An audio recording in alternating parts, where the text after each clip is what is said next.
from the agent that causes anthrax through a wide variety of harmless environmental bacteria, organisms within this genus are ubiquitous. In today's lecture, we're going to be talking about Bacillus.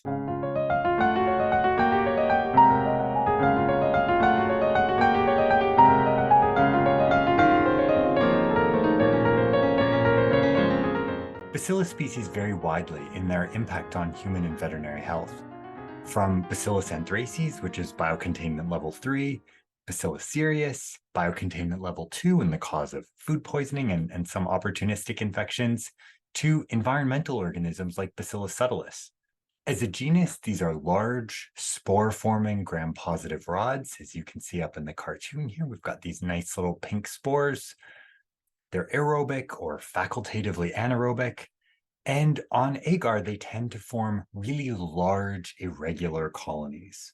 This is a Bacillus species that we have growing on blood agar, and you can see these highly irregular, very mucoid, and almost metallic-looking colonies. Whenever we see something just really strange looking in the lab, we're pretty certain we're dealing with a Bacillus. They're also quite morphologically diverse. This is Bacillus cereus on blood agar, and you can see that its colonies are somewhat less irregular. This particular species is also hemolytic, so you can see these zones of clearing of erythrocytes surrounding the colonies. And in this image, I think you can appreciate that while the rods vary in length, they have a very consistent thickness. They're very uniform in that respect. Here we have Bacillus cereus sporulating. These are spore-forming gram-positive rods.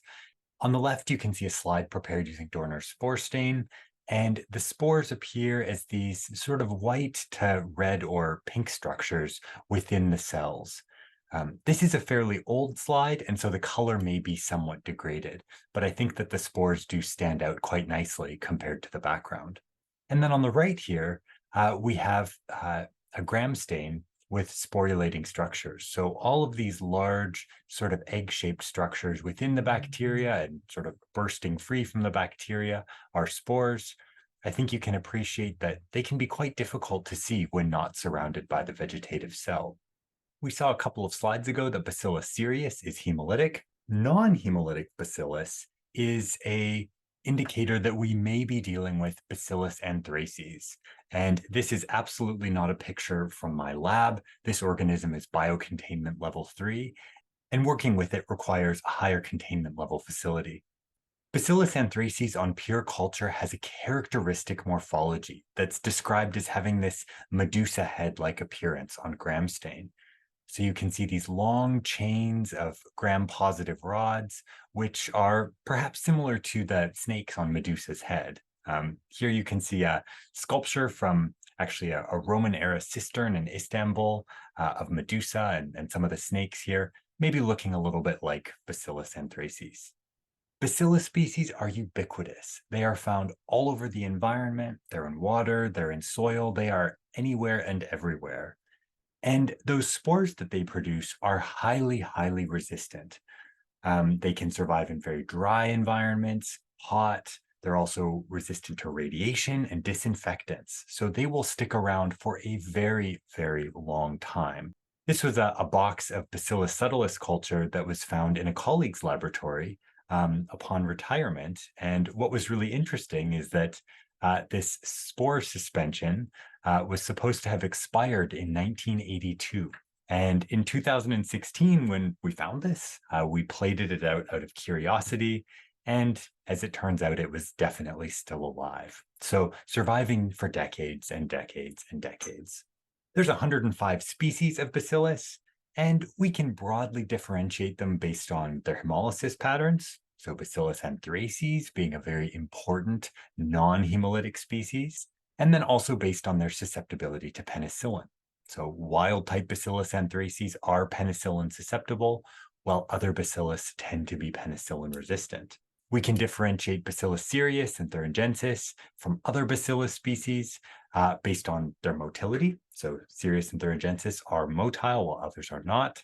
Further identification requires either MALDI-TOF, an extensive panel of biochemical tests, or some sort of nucleic acid amplification test, perhaps phylogenetic analysis of the CPN60 or 16S gene. Bacillus anthracis is really one of our well-studied canonical toxin-producing organisms. And so we know a lot about the virulence factors that it produces.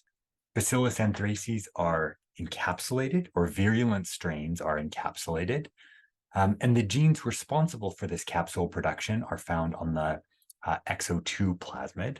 It also produces a number of proteins which allow it to disrupt cellular functions. So protective antigen, edema toxin, and lethal toxin. All of these are actually inactive on their own. So we require the presence of all three of these, lethal factor, edema factor, and protective antigen, in order to get clinical disease. And so it's possible to have a non-toxigenic, non-pathogenic Bacillus anthracis. The way that these factors work, protective antigen forms heptameric pores in the cell wall. So this is talking about the eukaryotic cell wall. Once protective antigen has formed these pores, edema factor and lethal factor will bind to them to create the toxins. So this is our lethal toxin and edema toxin. Those structures are then carried into the cell, where they ultimately dissociate and have their activity. Lethal factor inactivates MAPK kinases, disrupting cell signaling and ultimately leading to apoptosis, or programmed cell death, while edema factor is a calmodulin-dependent adenylate cyclase. So it increases the levels of intracellular cyclic AMP, which we know is a really important signaling molecule for water homeostasis, leading to edema.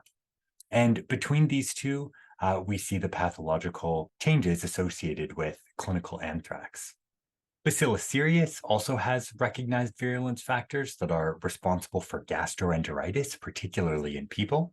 And then Bacillus thuringiensis is actually an insect pathogen, which is a widely used biological control agent for reducing mosquito populations. It produces crystal toxins, which you can see over here in this electron micrograph, which disrupt the insect gut.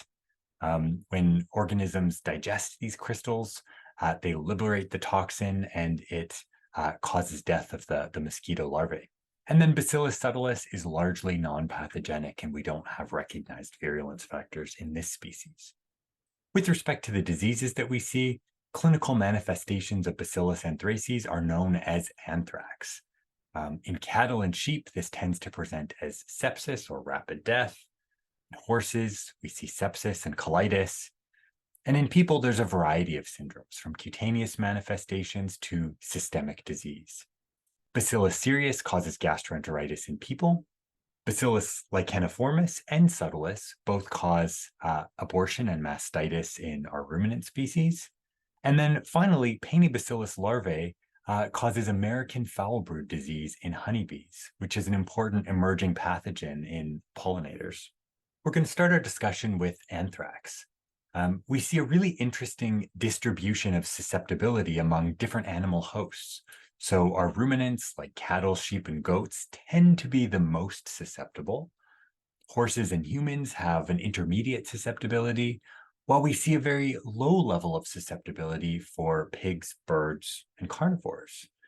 Maybe pause the video for a moment and think about what might be a reason for this differential susceptibility of hosts.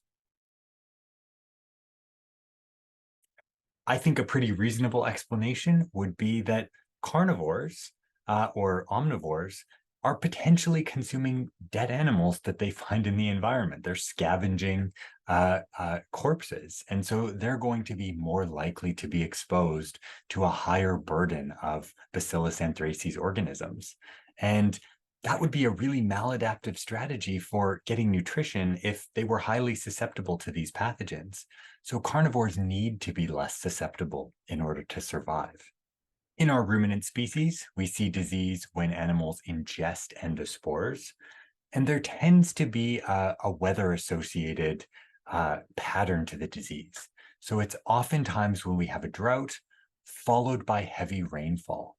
And what we imagine happening is that the spores are able to somehow make their way to the surface where they're accidentally ingested by animals eating plant material.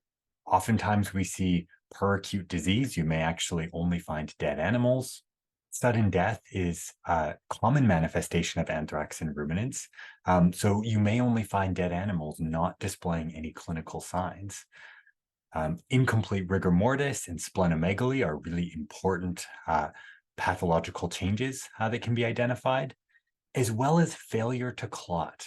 So if you're ever doing a field necropsy and you cut into a carcass and the blood flows freely, stop cutting.